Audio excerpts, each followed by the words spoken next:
L'amour est un oiseau rebelle, which means love is a rebellious bird. And Georges Bizet gave us one of the more memorable melodies we find in all of opera. It's wonderful to play, and in today's lesson, you will learn how to play l'habanera on your cello.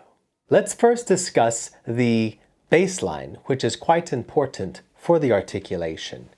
Starting in measure 81, second page of the second part.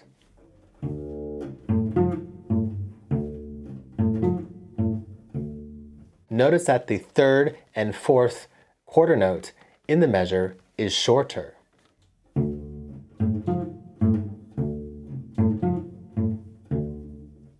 You can achieve that by lifting your finger and keeping in contact with the string to make it shorter.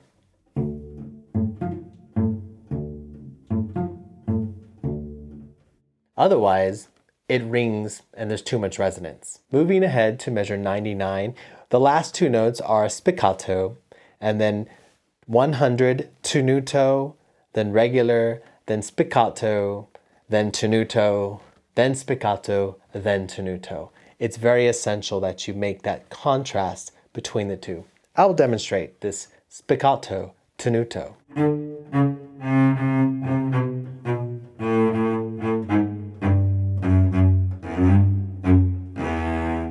Did you see that here in measure 102? We have the legato, then it ends in a spiccato, another spiccato, and then a regular quarter note. Listen very carefully to the legato. You can achieve that by lifting the bow up. And that's how you can make a spiccato at the end of legato. This next part in measure 108 to the end starts on the low string with following two spiccatos on the last two quarter notes.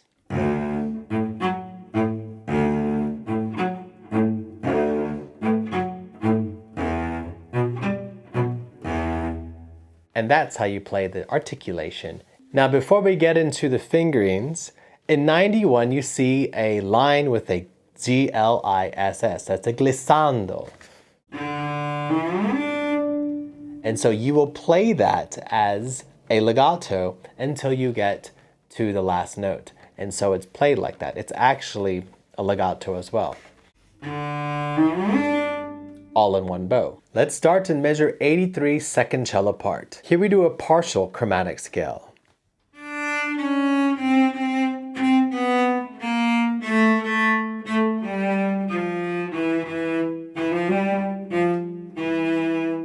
This is also in the key of D minor.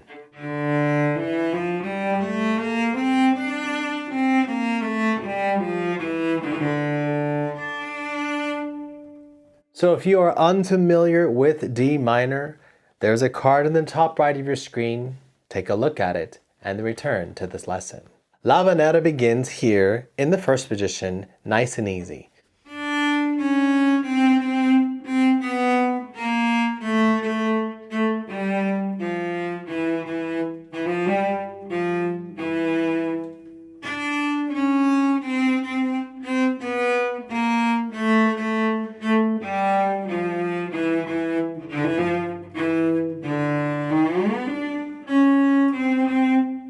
And that's where we have the wonderful bel canto interpretation I have included here in measure 91. It is the glissando. And to play that well, you want to land your E, but you're not going to go all the way with your first finger. You're going to stop where the C natural is here in the 6th position, and then play the harmonic D. I'll do it slowly, measure 91.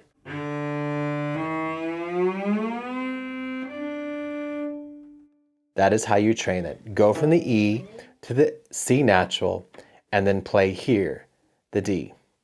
If this is unfamiliar with jumping up and down the string, I have made an exercise on this. It's called octave on a string. And also the chromatic scale. Both of them will really help you out. But octave on a string.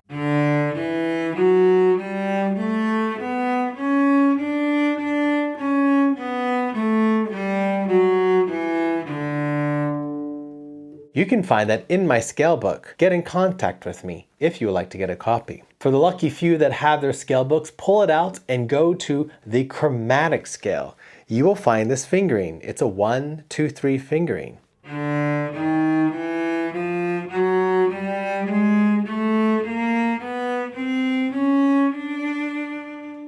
Now playing that in reverse, we have starting in the second note of measure 91.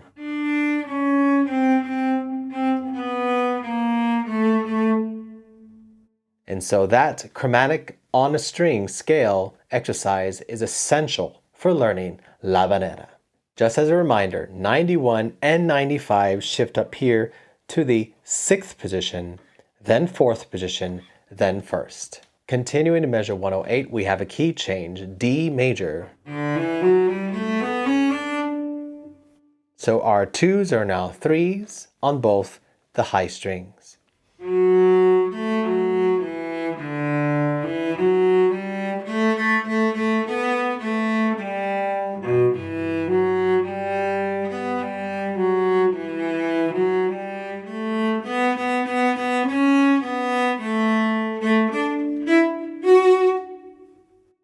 This is very easy to play if you know your D major 1 octave scale.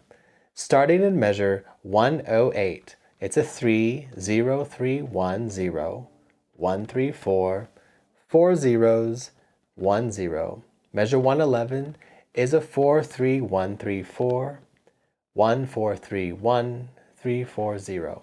Measure 115 shifts up to the 4th position to 116.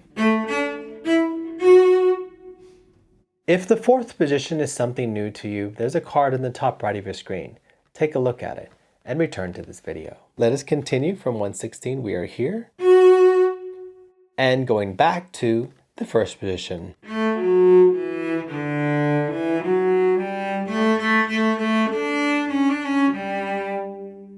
In measure 118, we have a mordant. A mordant is when you play the note like that. You play the note and the note right above it in the key signature. And that's how it's played. Continuing in 119, that is in 4th position, ending 1, 3, 4. Shifting back to the 1st position to finish out the piece.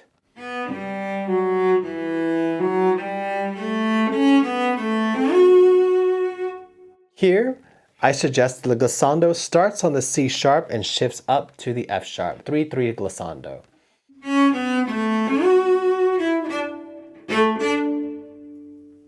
Even though the lesson is over, you can continue learning. Here is more content on the channel that you will find interesting. And I want to thank you once again for including me on your journey of cello music discovery. Bye-bye.